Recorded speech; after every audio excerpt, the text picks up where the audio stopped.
Hay festival. Hay festival. Hay festival. Hey festival. Hay festival. Hey festival. Hay festival. Hey Festival. Bienvenidos al podcast del Hey Festival, un espacio para imaginar otro mundo. Bienvenidos a esta nueva temporada del podcast del Hey Festival en español. Yo soy Iñaki Lasatura. Y yo, Catalina Gómez Ángel, y estamos de regreso en Cartagena de Indias, donde en esta ocasión hemos querido enfocar estas conversaciones alrededor de la pregunta ¿cómo transitar el mundo actual? Un mundo donde los pilares sobre los que hemos construido nuestras sociedades parecen erosionarse. ¿Y con qué vamos a empezar, Iñaki? Pues Catalina, este capítulo lo hemos llamado El mundo que no podemos descifrar. Y para conversar sobre ello hemos invitado a dos invitados de diferentes orígenes. Por un lado tenemos a Marcos Giral Torrente, que es escritor de novelas y relatos y entre otros ha escrito París, que fue ganador del Premio Aralde de Novela. Y tenemos también a Julieta Almeida Ripoll, magistrada de la Sala de Reconocimiento de Verdad, Responsabilidad y Determinación de Hechos y Conductas de Jurisdicción Especial, más conocido por las siglas JEP, y su trabajo académico aborda los derechos de las mujeres, las minorías étnicas y las víctimas del conflicto armado, y es autora de obras como El derecho como conjuro, La paz en cuestión y El Estado siempre llega tarde. A los dos, muchísimas gracias por estar con nosotros y hagamos un ejercicio básico.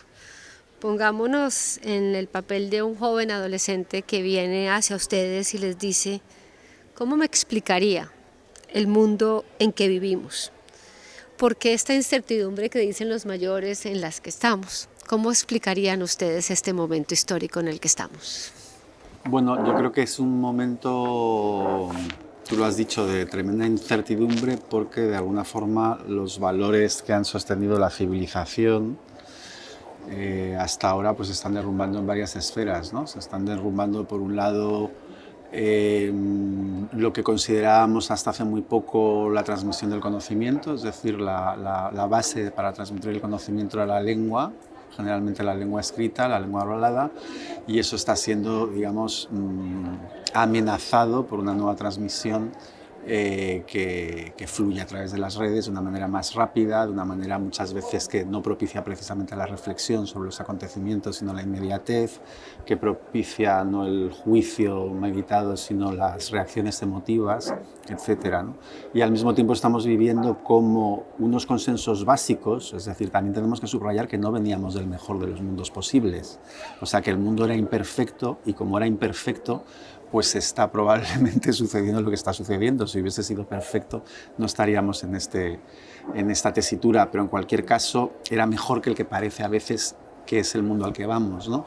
En el sentido que por lo menos había un amago de intento de que los conflictos se solucionaran, digamos, de la manera menos dolosa posible para las naciones y para los pueblos. Estaban las Naciones Unidas, que fue una organización que salió directamente del gran horror que fue la Segunda Guerra Mundial y que ahora parecen muchos, empezando por el presidente de Estados Unidos, empeñados en, si antes ya la habían erosionado a base de hacerle perder credibilidad, pues por ejemplo en el conflicto árabe-israelí, ¿no? Que las resoluciones que ha dictado sistemáticamente la ONU en contra de Israel han sido permanentemente incumplidas con el apoyo de Estados Unidos, ¿no? Bueno, pero mal que bien, salvo esas excepciones, la ONU más o menos ha sido una herramienta útil que, por desgracia, en los últimos tiempos pues, está siendo socavada en su credibilidad y en sus herramientas pues, por un intento directamente de hacer una especie de ONU bis a la medida de los intereses inmobiliarios del presidente de Estados Unidos, ¿no? Bueno, ese tipo de cosas pues, restan confianza en el futuro, ¿no? Y sobre todo restan herramientas de diálogo, que al final es de lo que se trata, ¿no? Es decir, tú no puedes imponer tu voluntad al otro, lo que a ti te conviene, convertir Gaza en una operación inmobiliaria sin contar con los gazatíes, ¿no? Y estamos en ese delirio de pensar que la opinión del otro no vale para nada, ¿no? Y que lo que importa es lo que nosotros tenemos en nuestra cabeza, ¿no? Es decir, lo que dijo el presidente de Estados Unidos, que él no tenía otro freno que su propia moral. La pregunta es, ¿cuál es su moral? Parece que... Y tú como escritor, como persona que reflexiona el mundo, ¿cómo te sientes frente a esto que me estás contando? Yo me siento tan indefenso como cualquier otra persona, en el sentido de que precisamente como la cultura también, es decir, antes la cultura era un bien incluso para aquellos que no la tenían, es decir, que no tenía cultura aspiraba a tenerla. de alguna forma, ¿no? Era algo aspiracional. Hoy en día la cultura perdió totalmente su prestigio, ¿no? Es decir, parece que cualquiera puede progresar en la sociedad sin tener esa cultura, ¿no? Es decir, casi hay un desprecio por aquellos que nos dedicamos a la cultura, ¿no? Como si fuésemos personas, bueno, que nos permitimos ser elitistas que se entretienen con eso que solo nos interesa a nosotros, ¿no? Y un poco esa es la tragedia que vivimos, es decir, antes la opinión de un escritor expresada en un periódico tenía un reflejo más o menos inmediato, quiero decir, incluso entre aquellos que no leían el periódico, pues tarde o temprano esas reflexiones de esos intelectuales que marcaron una época les llegaban. Hoy en día, con la proliferación y la confusión que hay acerca de los mensajes, da exactamente lo mismo un artículo de un intelectual reconocido por su equidistancia e inteligencia y tal, que un tuit repulsivo cargado de odio, ¿no? Entonces yo constato día a día cómo esa opinión reflexionada que se le exige al intelectual, pues sirve de muy poco, sinceramente, ¿no? Con lo cual, yo no sé cuál es el futuro que nos aguarda, pero no creo que esté en las manos de los escritores el aportar ninguna solución, por desgracia. Muchas gracias, Julieta. Pues mire que yo tengo hijos de esa edad, estaba pensando. Tengo hijos entre 15 y uno de 15 y uno de 20. Y no les diría toda la verdad porque creo que en parte uno no tiene por qué cargar a los jóvenes con lo que uno sabe. Igual lo que es cierto es que la única constante es el cambio, que todo está cambiando todo el tiempo, siempre ha sido así. ¿Te acuerdas? Estaba esa expresión de la maldición china, ¿sí la has oído? No. Que vivas en tiempos interesantes. Entonces yo no los cargaría con la visión de uno, la experiencia de uno, sino en parte. Le diría, todo está cambiando todo el tiempo. Lo único cierto que te puedo decir es que nada de lo que ha pasado políticamente en mi vida yo pensé que iba a pasar. O sea, que Colombia ha sido para mí una sorpresa tras otra, pero incluso esta elección de Trump, te diré que mis amigos norteamericanos me aseguraban que los americanos jamás lo volverían a elegir. O sea, la vida que compartimos es una sorpresa constante y es muy difícil saber cuáles son las causas, de qué consecuencias.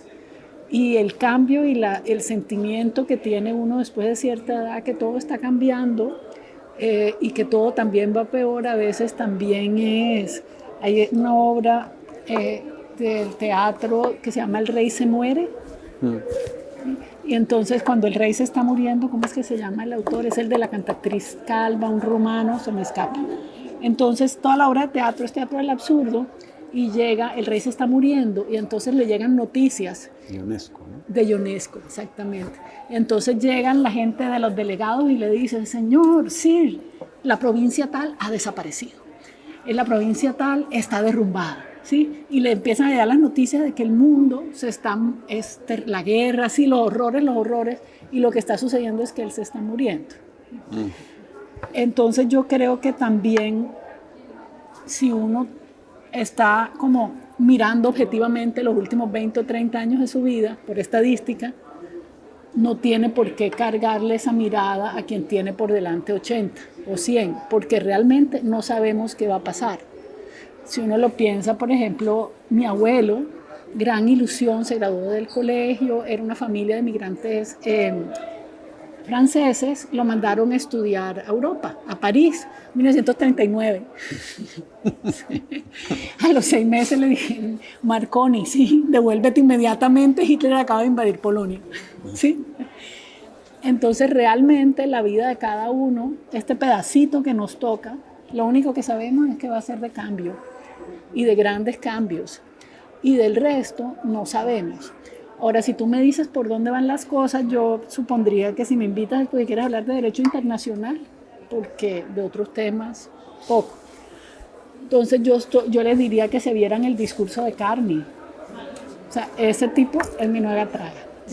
Increíble, y lo dijo, una de las cosas que dijo que me impresionó es la nostalgia no es una estrategia, ¿sí? De entrada. Y es cierto que el derecho internacional siempre tuvo una parte de ficción, ¿sí? En que Estados Unidos realmente manejó mucho su autonomía. Ellos le tenían un nombre teórico incluso, le decían el excepcionalismo americano. ¿Qué quiere decir? Que todos los demás tenían que hacer lo que hacía el derecho internacional, pero ellos son excepcionales. Y nosotros en América Latina también hemos vivido mucho el excepcionalismo latinoamericano, para bien y para mal, pero especialmente para mal en la medida en que nos convertimos en su hemisferio occidental y nos convertimos en el espacio que debían defender de la expansión del comunismo, incluso por medios violentos. Entonces aquí vivimos duramente una expansión que pasó también en otras partes del mundo de un anticomunismo violento, enfrentado también a un apoyo de los países comunistas del uso de la violencia política, ¿sí? Eso lo vivimos nosotros y eso pasó, y entonces hubo un nuevo aire del derecho internacional que duró hasta el 9 de septiembre del 2001, ¿sí? Y desde entonces vivimos en un mundo que está cambiando, donde lo que pensábamos que era estable para nosotros en las democracias occidentales, bajo el amparo de esta ficción del derecho internacional, está cambiando. Pero si tú estabas, no sé, en Rumania en 1988, también todo el mundo se estaba acabando, ¿sí? O sea, esto es lo que está pasando todo el tiempo, solo que ahora le tocó a Europa y a quienes no quitamos nuestros ojos de Europa. Con la esperanza. Y exactamente es todo lo que estamos hablando. Todo está cambiando, todos los paradigmas han cambiado, pero como Julieta acaba de decir, no es la primera vez, no va a ser la última vez. Los imperios caen, la brújula del poder no siempre mira al norte, se modifica, todo está cambiando. En el pasado ha sucedido varias veces. Podemos preguntar qué podemos aprender de hechos pasados, o más bien podríamos mirarlo de un aspecto positivo, pues, por ejemplo, desde la realidad del derecho internacional, desde el derecho humanitario, desde la justicia. ¿Cómo podemos ser positivos ante la incertidumbre que nos da tanto cambio? Bueno, yo creo que tenemos la obligación de tener esperanza, si no, sí que no podríamos ni siquiera ya mirarle la cara a nuestros hijos. Una cosa es no contarles todo y otra cosa es negarnos esa esperanza. O sea, como padres tenemos la obligación de ser esperanzados, ¿no? Pero precisamente hablas de historia, y la historia lo que nos enseña es que todo efectivamente se repite, más o menos, ¿no? Y estamos viviendo el final de un imperio de libro, ¿no? O sea, esto que está sucediendo ahora con Estados Unidos tal cual ha sucedido a lo largo de la historia varias veces, ¿no? Cuanto más cerca del final está ese imperio, más violento se vuelve. Y el problema, y es lo que más nos afecta directamente, es que esos finales se estiran generalmente varias generaciones o algunas, ¿no? Claro. Entonces, los que estamos sentados en esta mesa no creo que veamos ese final ni siquiera, ¿no? Y estamos metidos en esa ola de la historia que nos supera, y lo único que podemos hacer es aprender a manejar de alguna manera, a gestionar ese desastre de la manera más indolora para nuestras sociedades y nuestros más próximos, ¿no?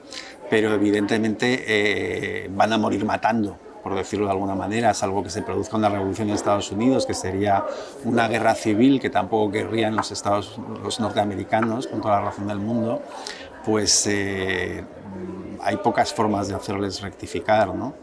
Creo, en estos momentos están embebidos de su propio poder, ¿no? O sea, es una mezcla de fuerzas contradictorias. Por un lado, son muy conscientes de ese final, son muy conscientes de que no son tan poderosos como eran, pero ahora fían todo su poder a la fuerza militar y a imponer su agenda, ¿no?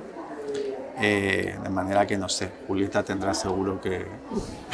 Estaba pensando esto de la historia y dónde estamos. O sea, esta ciudad, que es mi ciudad, fue destruida en la retoma de Pablo Murillo. El camellón de los mártires que está ahí. Entonces la historia es que por en 1810, 1802 está pasando lo que está pasando en España, y los españoles que están aquí aprovechan y dicen: nosotros somos independientes, y se friegan, ¿sí? Luego los españoles se reorganizan y dicen: independientes. Mandan a la gente que había peleado la guerra con los bonapartistas, que había aprendido a hacer la guerra más sucia posible. Los mandan, esta es una de los puertos importantes, sitian Cartagena y acaban con todo el mundo. Los que no se mueren de hambre y los que no maran los paran aquí enfrente y los fusilan, por eso se llama el camellón de los mártires. Y realmente acaban a la ciudad. La ciudad demora en recuperarse, finales del siglo XIX empieza a sacar cara, luego después de que era como la joya de la corona. Yo no me imagino lo que sentían, y de hecho hoy mataron a varios de mis antepasados, de una rama de mi familia que era de aquí. Imaginan lo que sentía esa gente, no sé, en 1815, pero que se iban a imaginar que en 1820 de nuevo, ¿sí me entiendes? O sea, uno no sabe lo que va a pasar, venimos de eso. Yo creo que Europa tiene una cosa increíble que hizo, increíble, y que debería ser ejemplo para el mundo, y espero que en el futuro lo sea. Y yo te voy a dar ahí un año, 1965. ¿Por qué 1965? Porque ese es el año que los franceses deciden perdonar a los alemanes y empieza lo que va a ser la Unión Europea. O sea, tú piensas que, me dice, bueno, la Segunda Guerra Mundial, los alemanes invaden Francia. Bueno, no olvidemos también, perdona que te interrumpa, que en cierto modo los franceses se perdonan a sí mismos porque han conseguido hacernos creer que era un país invadido cuando en realidad fueron... porque nunca se lo confesaron. Sí. Ahí tengo un profesor que me decía, uno no tiene problemas que no puede resolver porque los que no puede resolver no se da cuenta que los tiene. Que es más o menos lo que les pasó a ellos. Pero tú te echas para atrás y haces Tratado de Versalles y después vas a 1870 y tienes a Bismarck en la puerta de París. O sea, es gente que venía peleándose, pero con toda, durante cientos de años. Y yo digo 1965 porque los franceses oficialmente deciden que sí van a perdonar a Alemania. Y hay todo un debate interno porque París está lleno de sobrevivientes del Holocausto que dicen que no. Famosamente Yankelevich, que después Derrida escribe sobre eso. Yankelevich tiene un texto muy bonito, el perdón y tal, y cuando le vienen con esto de perdonar a los alemanes, dice eso es lo imperdonable, aquí no podemos perdonarlos, ¿sí? Pero ahí arranca la Unión Europea, y desde entonces hasta ahora que Rusia invade Ucrania, los europeos han logrado, después de ser, diré yo, que uno de la gente más contenciosa y peleona del mundo, ¿sí? Han logrado una paz estable, un progreso. La comunidad económica europea es increíble, gente que históricamente pues había detestado y países que se unificaron a sangre y fuego, ¿sí? Porque ¿cómo se unificó Italia? ¿Cómo se unificó Alemania? ¿Cómo se unificó España? Solo que bastante antes, ¿verdad? A sangre y fuego. Entonces, con esa historia y arman esto de que somos un solo país. Es increíble, pero incluso donde tú estás en Ucrania, ¿sí? Piensa, bueno, el desgraciado de Putin invade Ucrania, horrible, el horror.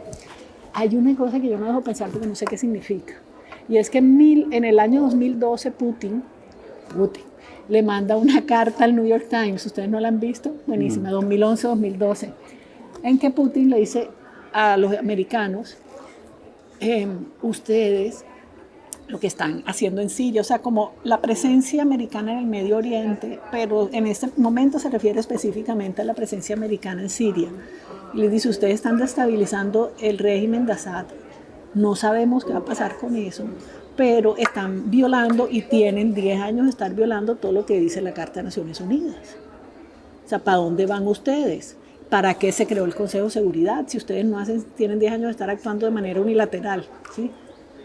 Creo que no le contestaron y él dijo, bueno, entonces yo me cojo Ucrania. Sí, primero Crimea y ahora el resto.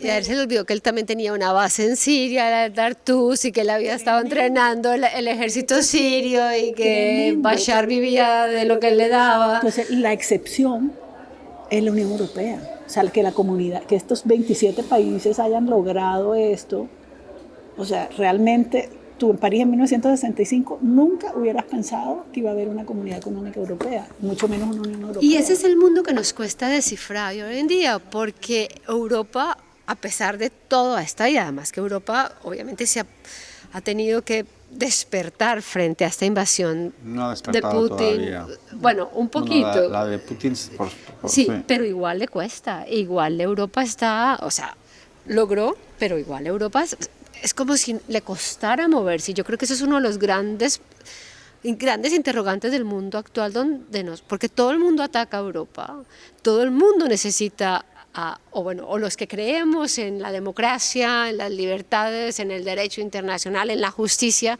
nuestra esperanza está en Europa en este momento. Pero lo que vemos es que a Europa le cuesta. ¿Y por qué?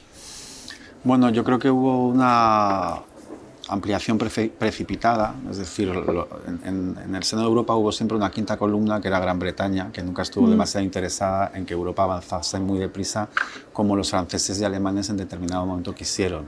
Es decir, hubo un grupo de países que apostaban por una Europa federal y por ir cediendo cada vez más soberanía. Inglaterra siempre fue reticente a eso. Y frente a esa idea de países avanzando hacia una federación, pues Inglaterra puso todas las trabas que pudo, y una de ellas fue ampliaciones de los países que entraron en Europa demasiado precipitadas, que paradójicamente eran países que querían entrar, muchos de ellos, pero que luego una vez dentro han sido precisamente fuerzas conservadoras que han tirado hacia afuera. Por ejemplo, Orbán en Hungría, ¿no? Entonces es un problema, cuanto a más gente hay en un club, más difícil es poner en orden ese club y esos consensos básicos, ¿no? Creo que se debería haber avanzado primero en la arquitectura de la Unión Europea, y hablo de federalismo, antes de dar entrada tan masivamente a la cosa paradójica. Es que una de las cosas que alimentó el Brexit es que estaban llegando demasiados polacos a Inglaterra y se les estaban llenando de gentes de la Europa del Este, ¿no? Ellos que fueron precisamente los que forzaron los pobres polacos, siempre son los que entrada. El caso es que hoy por hoy, tristemente, Europa está avanzando muy despacio, y está avanzando muy despacio porque requiere consensos para todo, y hay fuerzas antieuropeas en el seno de la propia Europa, ¿no? Entonces yo creo que la única manera, lo que pasa es que no se atreven por el momento, pero realmente tiene que llegar un momento en el que aquellos países que quieren avanzar puedan avanzar más rápidamente sin tener el lastre de los que no quieren avanzar, porque si no vamos a una parálisis total. Encima en un momento en el que están creciendo también los partidos antieuropeos dentro de la propia Europa, ¿no? Que puede llegar el momento, o sea, ahora Meloni, por ejemplo, está en un ten con Trump y no parece que sea esa fuerza de ultraderecha antieuropea que vaya a poner muchas trabas a Europa, pero hay otros elementos dentro de la Unión Europea más cercanos a Orbán que en el momento en el que ganen poder, Europa puede realmente irse al acantilado, ¿no? Entonces es un momento muy crítico. El proyecto europeo fue ilusionante. Yo, que provengo de la izquierda y he creído en todo tipo de utopías irrealizables, mi última utopía era Europa unida, y cada vez se me desmorona más, ¿no? Y se me desmorona porque, bueno, pues porque contemplo cómo en algunas etapas hemos ido muy deprisa, pero ahora está en una parálisis a la que le veo difícil salida, sobre todo porque están creciendo las fuerzas antieuropeas en mi propio país. ¿Y qué va a pasar con eso? Y eso que tu país es de los que menos tienen fuerzas antieuropeas comparados con otros. Vuelven a nacer los pequeños nacionalismos, ¿no? Que yo creo que es el horror, ¿no? El nacionalismo, no hay nada peor y vuelven a nacer esos pequeños nacionalismos en el seno de Europa, ¿no? Porque ahí lo que uno ve, y yo creo que también es para ti como formada en el derecho internacional, en creer en la justicia, en todos estos mecanismos, uno ahí lo que ve es que, claro, todo el mundo tiene un miedo, los mismos políticos, los mismos líderes, las mismas instituciones, todo el mundo tiene el miedo a destruirse. ¿Y cómo actuar cuando uno está dominado por el miedo? Incluso uno ve las Naciones Unidas, uno ve a todas las cortes penales, todo el mundo tiene miedo porque Trump llegó, bueno, y todas las instituciones que vienen detrás, a derrumbar estos o a minarlos. Yo imagino que hay razones para tenerle miedo a los Estados Unidos. Vamos, en mi trabajo que me dicen, ¿no te da miedo? Y yo, a nadie que no tenga una pistola yo le tengo miedo. Pero apenas tiene una pistola, lo que quiera, ¿me entiendes? Entonces sí, ante el poder de las armas. Pero quisiera hablar un poco sobre qué es el derecho ante eso. Entonces hay una visión que es que el derecho surge es cuando ya no hay armas, ¿sí? Creo que hay además una expresión en latín que se me olvida que dice exactamente eso, que el derecho viene después que se acabó la guerra, o sea que no hay derecho en la guerra. Yo creo que el derecho es como una voluntad de nombrar la realidad de tal manera que se carga moralmente con los significados que le da el derecho. Y a veces es una voluntad que es contra la realidad. ¿En qué sentido? En que si yo te digo, mire, todo ser humano tiene dignidad inherente, pues eso prácticamente lo que tú ves es lo que los seres humanos se hacen los unos a los otros, lo que nos hacemos los unos a los otros, pues no es un hecho de la naturaleza que un ser humano sea inviolable. De hecho, somos muy frágiles y violables todo el tiempo, pero entonces uno dice, Eso no es normal. Lo que es normal y cierto es que todo ser humano es inviolable, ¿sí? Lo otro es excepcionalmente y lo vamos a castigar. E incluso cuando la realidad misma te muestra que no es excepcional, tú insistes diciendo que eso es ilegal, es contra la ley, no es lo normal. Y entonces el derecho siempre está como girando en torno a una voluntad moral que tenemos de nombrar el mundo de manera tal que indicamos que lo que nos parece bien es lo normal, lo que dice la norma, y que lo que nos parece normal, anormal, pues es excepcional, hay que castigarlo, ¿sí? Pero es un juego de voluntades y es un poco desorientador cuando lo que nos parece que es anormal, excepcional y debería ser castigado, pareciera volverse lo normal. Y es muy desorientador, pero es lo mismo que le pasa a todas las sociedades cuando pierden sus sistemas de significado, ¿sí? Que a la larga son frágiles y son una creación social en la cual, como perder una religión o como perder un nacionalismo o como un sistema de significados que te dice esta es la vida, esto es lo bueno, esto es lo malo.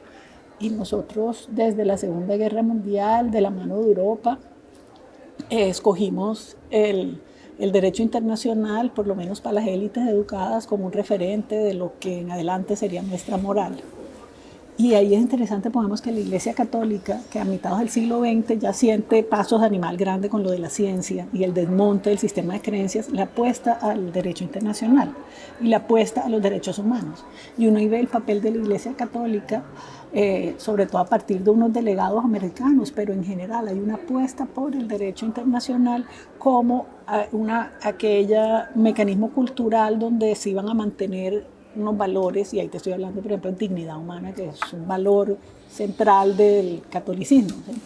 Y si eso se pierde, entonces ¿dónde vamos a invertir nuestra apuesta de qué es lo que está bien? ¿Sí? Si ya no somos religiosos, si ya no, o sea, ¿qué nos queda? Y yo creo que esa es la sensación de zozobra. Es como una pérdida de sentido, pero no es que el derecho fuera una descripción de la realidad, que la realidad. Y es lo que nos dice Carney, por eso me gusta tanto. Él dice, mire, eso nunca fue verdad, esa no es una descripción de la realidad. Miremos las cosas como son, pero es que Carney es economista, no es abogado. Avanzando también de esa parte de la zozobra, que yo creo que también se puede vincular a cuando hablamos de Europa, que puede que cuando Europa no sabe responder pueda ser en parte por una zozobra de que con tanto cambio del paradigma también no encuentra o todavía no sabe muy bien cuál es esa posición, y eso nos vuelve a traer también al inicio de todo lo que estamos hablando, del cambio, de que todo puede cambiar, de que todo está cambiando. Y hilando por ahí, ¿ustedes creen que tenemos como individuos al menos una tendencia a pensar que las democracias son eternas, de que no van a venir cambios? Y desde ahí, vinculándolo de nuevo ahora con el trabajo de ustedes como individuos, ¿cómo arrancar, cómo hacerle ver a la sociedad, a la gente que le rodea a cada uno de ustedes, que sí, que pueden cambiar las cosas, que cambian y que quizás no sea tan malo a veces que cambien, porque a veces los cambios son necesarios? Puede que nos lleven a mejor, puede que nos lleven a peor, o puede que algo que nos parezca que nos está llevando a peor luego no lo sea tanto, o al revés, cuando parece que un cambio es bueno, si es muy violento, si es muy rápido, igual no nos lleva a mejor. ¿Cómo hacer concienciar de que las democracias no son eternas, el cambio existe y que puede darse? Bueno, también es que estamos hablando de cosas muy diferentes y de alguna manera ciñéndolo a unas patas muy concretas, pero hay otras, ¿no? Pensamos que vivimos en democracias, pero esas democracias en las que vivimos también han sido injustas socialmente. Quiero decir, hablamos de la dignidad humana y hasta qué punto hemos sido capaces de darle esa dignidad humana a todos los habitantes de las democracias en las que vivimos, ¿no? Al final, si la gente percibe que una cosa es el discurso y otra cosa es la realidad, pues nace la desafección de la política, ¿no? Y entonces es la oportunidad de la antipolítica, que es la desgracia, ¿no? Cuando aparece la antipolítica. hemos desatendido, quizá por esa contradicción en la que hemos vivido, la obligación básica, que es darle la dignidad a las personas, pero en su integridad, o sea, capacidad para desenvolver sus vidas en armonía y desarrollar sus capacidades y que todo el mundo tenga educación y derecho a una sanidad, etc. Porque en definitiva nos hemos vendido también a unas fórmulas económicas que se nos han dado, se nos han vendido como las únicas, como que no había otra manera que este capitalismo cada vez más liberal en el que vivimos instalados, ¿no? Y eso es cuestionable. O sea, yo creo que ese sistema económico, es decir, después de la Segunda Guerra Mundial, el consenso básico fue no lo repitamos, y eso pasaba también por el nacimiento en Europa del estado de bienestar, de unos consensos sobre que había que darle a la población unos mínimos para que tuviesen una vida lo más digna posible, que vacunar a la gente de la tentación de hacer revoluciones, ¿no? A medida que esa posibilidad de revolución se ha ido alejando, el capitalismo y el ultraliberalismo en sus diferentes facetas ha ido restando de la agencia social cada vez más, ¿no? Entonces, yo creo que hay una necesidad de volver a reconsiderarlo un poco todo y no dar por hecho verdades que no son verdades indiscutibles, ¿no? Es decir, vivimos inmersos demasiado en la razón económica y hay otras razones, que además ni siquiera es la razón económica absoluta y total, sino es la de determinadas escuelas económicas que están muy interesadas en hacernos creer que la única manera de que la sociedad se mueva sea por esas vías que interesan a los que interesan, ¿no? Entonces, hablemos de democracia, sí, pero también hablemos del reparto de la riqueza y hablemos de la justicia social y de educación para todos y sanidad para todos.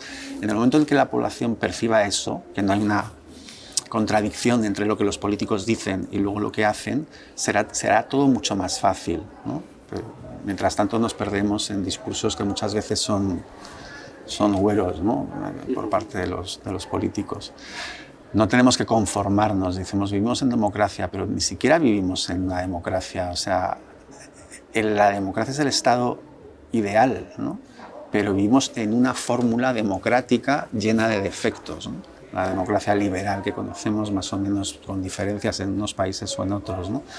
Pero supongo que habrá fórmulas mejores de democracia, ¿no? Es decir, en la que realmente los debates de la sociedad sean sometidos al escrutinio público, informado con la suficiente, en fin, no quiero... Tengo una pregunta, un tema que hablábamos en otro de los podcasts de esta serie.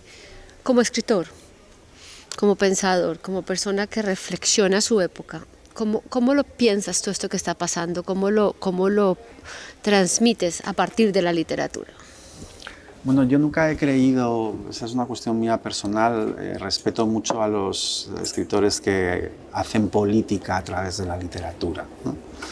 Pero yo no es mi caso. O sea, yo creo que son dos cosas diferentes, que en la medida en la que por ser escritor tengo una voz pública, sí puedo pensar que ante situaciones graves sociales estoy obligado a lanzar voz, a utilizar esa tribuna pública para lanzar voces de alarma, ¿no? Pero eso es una cosa, lo que yo puedo hacer desde el periodismo o desde la divulgación política de la manera que sea, y otra cosa es lo que hago en mi propia literatura, ¿no? Yo creo que la literatura es un fin en sí mismo y nunca debe ser considerada como un instrumento, ¿no?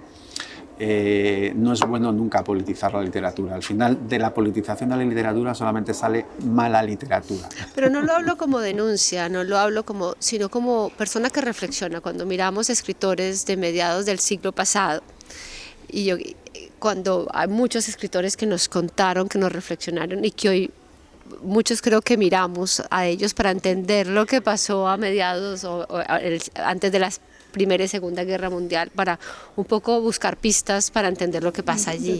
Te propongo una respuesta provisional y debatible, que empieza con hay un estudio que hace una profe gringa sobre Ruanda después del genocidio, que hay todo este volcamiento internacional por superar lo que pasó, y entre esas empiezan a usar los medios y el arte como para tratar de recomponer la cosa.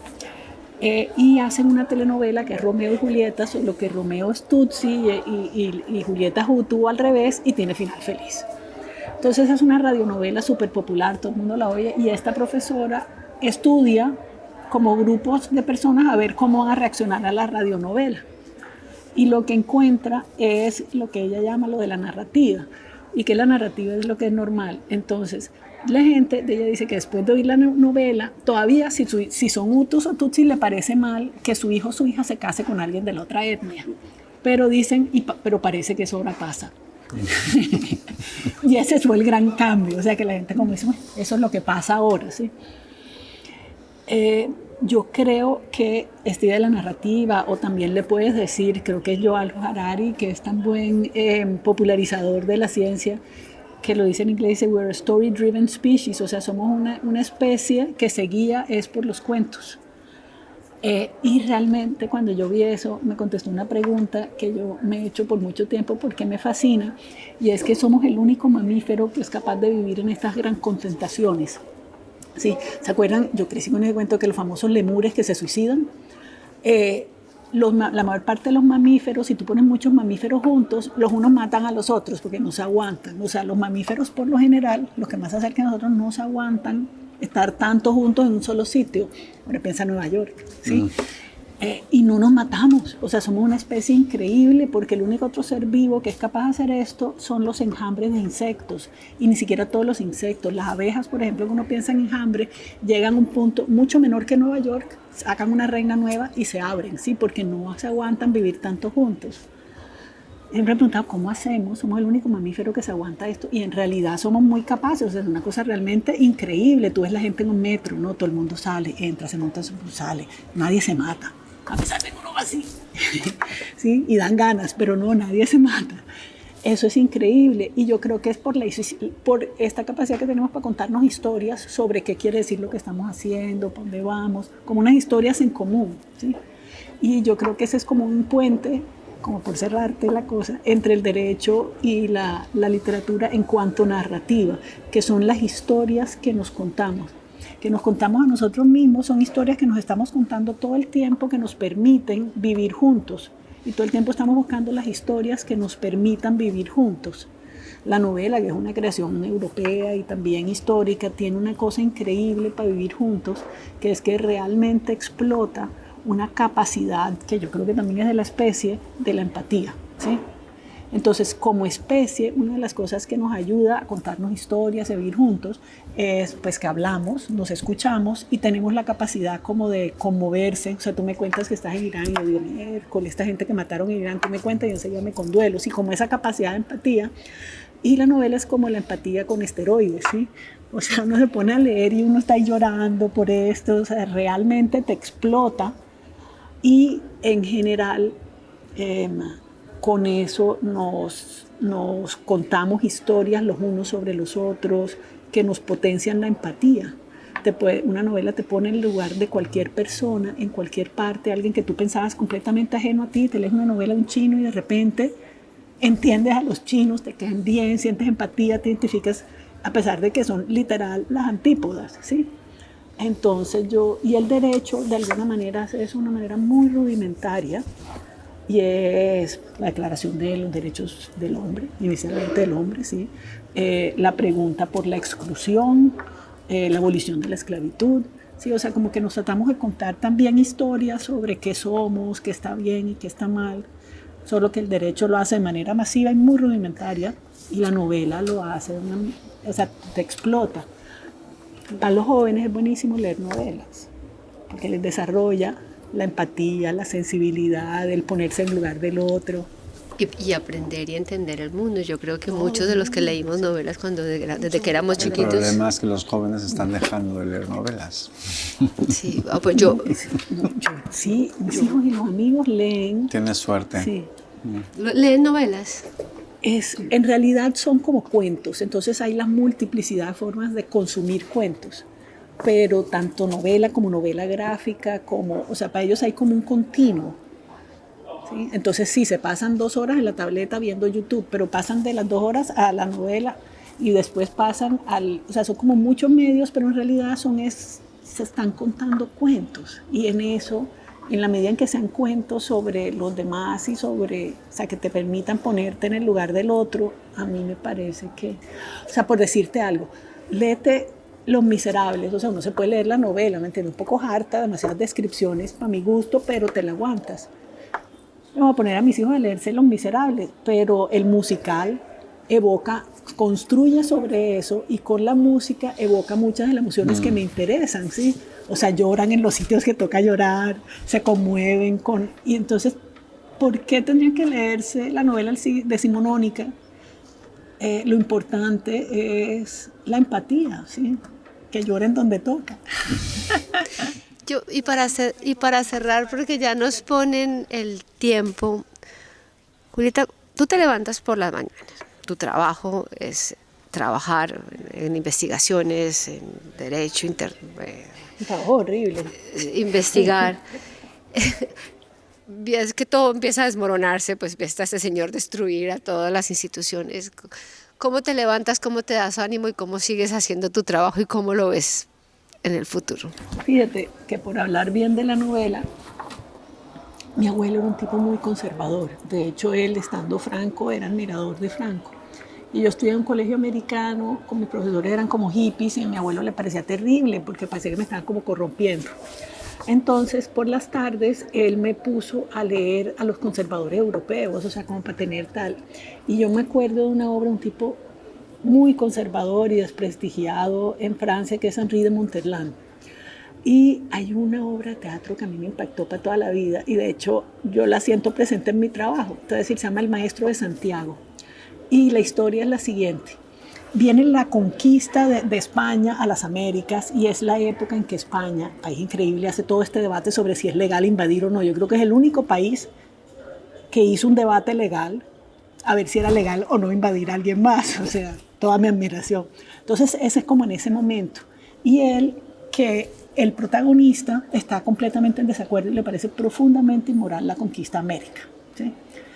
Está él, es viudo, tiene una hija a la que adora, y bueno, y tienen como esa pobreza a consideración de los españoles. Y llega y le ofrecen el siguiente trabajo. Le dicen, necesitamos a alguien que administre la conquista. Lo mandamos allá a que usted administre la conquista. Y le ofrecemos todo un futuro brillante para su hija, bien casada, una cantidad de plata. Y va a poder proteger a los indígenas, ¿sí? O sea, estos conquistadores los están acabando, usted los va a poder proteger. Y el tipo lo piensa y dice que no. Dice que no, que eso violaría sus principios. Cuando yo empecé a hacer este trabajo me acordé mucho de eso porque uno trata como de decir, bueno, si hago esto, pasa esto, como de ver cuáles son tus estrategias, causas, consecuencias, todo ese tejemaneje. Y es imposible, porque todo está cambiando, es tan difícil saber qué va a pasar, es tan horrible todo lo que pasó. Y mi esposo me dijo una cosa que a mí me ayudó mucho, me dijo, mire, uno puede hacer un pensamiento estratégico de causas y consecuencias si uno realmente sabe lo que va a pasar. ¿Sí? Y es como empezamos, uno no sabe lo que va a pasar. Si uno no sabe lo que va a pasar y no lo puedes controlar, lo único que te quedan son los principios. O sea, la única manera de tomar decisiones es por principios, porque no hay forma de hacer pensamiento estratégico, porque uno no sabe qué va a pasar, uno no sabe qué va a llegar a qué.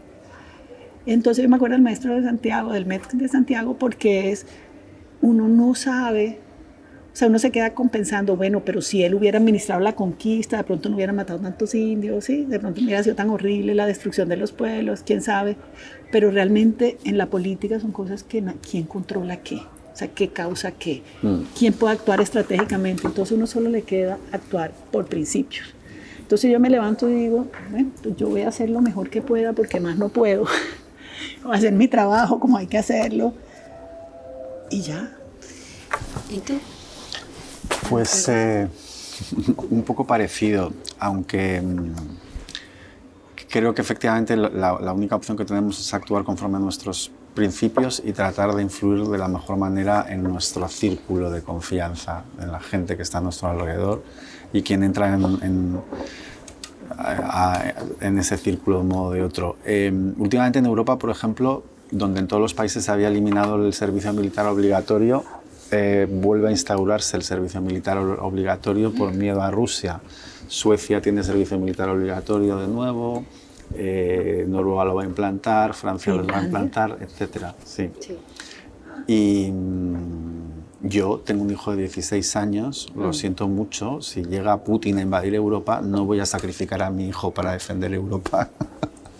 Entonces, lo que me da mucha tranquilidad es pensar que me puedo ir a un lugar donde esconderme con mi hijo y donde no llegue la mano de los malos. Eso es mi única esperanza. Y mientras tanto, ser lo más simpático posible con todo el mundo, lo más empático, y tratar de ayudar a crear un discurso y a tender puentes Pero si llega ese momento fatídico en el que las generaciones tienen que salir a defender los principios, yo estaré debajo de un agujero protegiendo a mi hijo. Eso es mi aportación más egoísta, si quieres, pero hemos visto también, quiero decir, esas pobres madres y padres que han sacrificado a sus niños ucranianos defendiendo Ucrania. O sea, ¿realmente merecía la pena? Esa es la pregunta.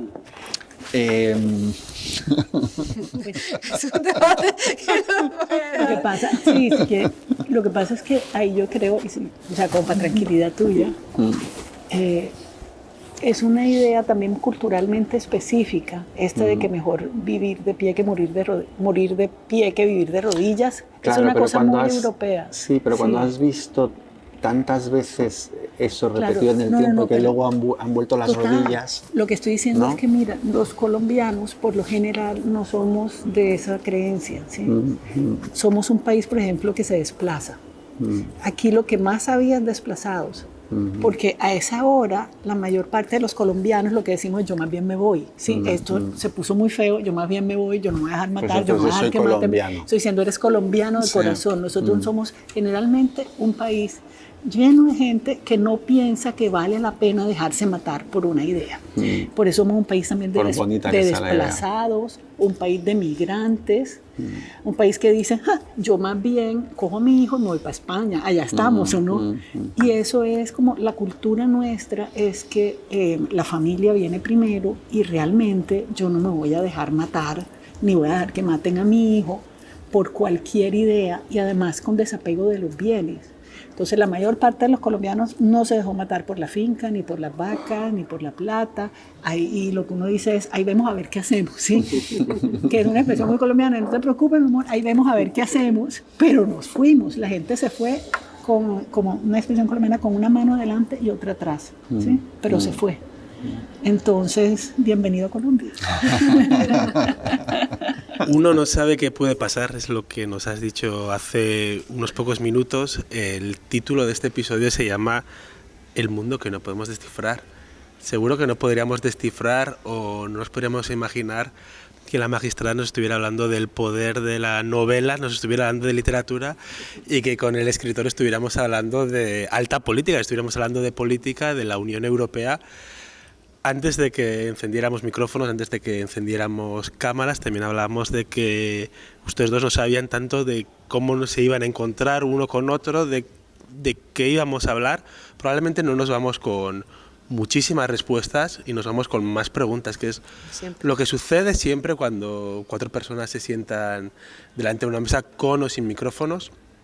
Para mí ha sido un placer estar contigo, Marcos, estar contigo también, Julieta, y espero que también haya sido un placer para todos nuestros espectadores. Sí, y muchísimas gracias, qué placer. No solamente la conversación entre dos puntos de vista o dos profesiones diferentes, sino dos continentes.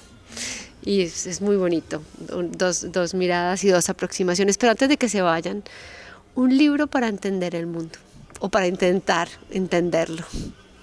¿Uno? No, es imposible, sí. O sea, mi mesita de noche está como así. Que la pila de libros que están, que se desgajan todo el tiempo, sí. No, más bien el escritor que diga uno solo, imagínate. Un libro para entender, uno de los tantos. Uno para entender el mundo, realmente no lo hay, ¿no? Tendremos que leer mucho para poder entender el mundo, sobre todo qué mundo, el que estamos viviendo ahora mismo, el que ya hemos vivido, el que se avizora. Bueno, un libro de referencia. Yo al que vuelvo todo el tiempo mientras tú lo piensas, que te va a parecer raro, es el I Ching. Y el I Ching, quienes lo escribieron, se supone, esta es la historia, que se les está colapsando su mundo. Y se supone que quien lo escribió, Lao Tse, dicen que era un funcionario de uno de los imperios chinos que se empieza como a desmoronar en guerras, ¿sí? Y entonces, famosamente, si han visto una imagen, es un tipo montándose como en un buey, yéndose, ¿sí? Entonces dicen que él dice, no, esto está muy feo, yo más bien me voy. Y que en la ida, un guardia que lo conoce cuando era funcionario le dice, Lao Tzu, pero si usted era el gran consejero, ¿cómo se va a ir? Y dice, no, yo mejor me voy, esto se puso muy feo. Y le dice, antes de irse, déjenos su sabiduría.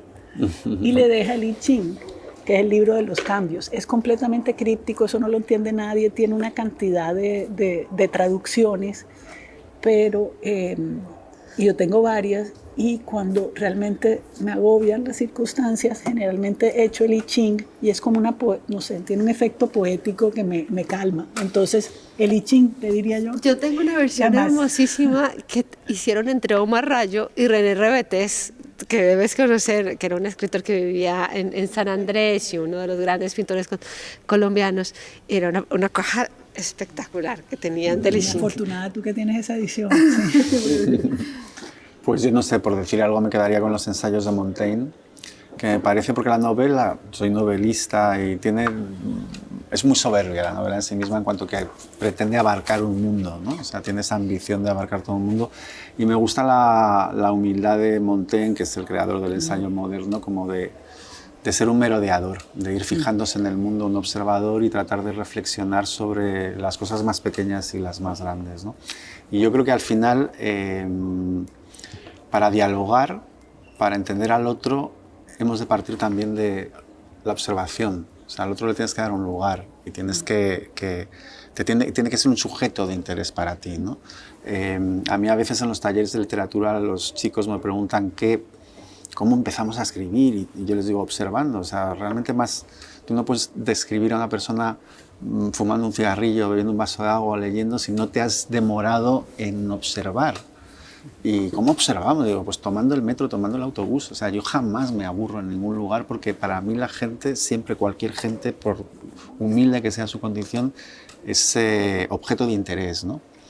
Y eso es lo que creo que tenemos que empezar todos por ahí, ¿no? A dar al otro su lugar para dialogar. Y lo primero de todo es descubrirlo. Y no hay manera de descubrirlo, no hay otra manera más que observarlo, viéndolo. Es que a veces no se ve a la gente que tenemos delante. Pues muchísimas gracias. Ahora sí, Iñaki. Ahora sí, podemos decir que ha sido un gran placer escucharos, conocer también estos libros que nos sirven para entender mejor este mundo, y esperemos que todos nuestros espectadores les haya gustado, que tomen nota, y les invitamos a escuchar los demás episodios también de esta serie de podcast grabado durante el Hey Festival Cartagena 2026. Muchas gracias. Gracias por acompañarnos en el podcast del Hey Festival, una producción de Ojo por Ojo Multimedia, un espacio para imaginar otro mundo.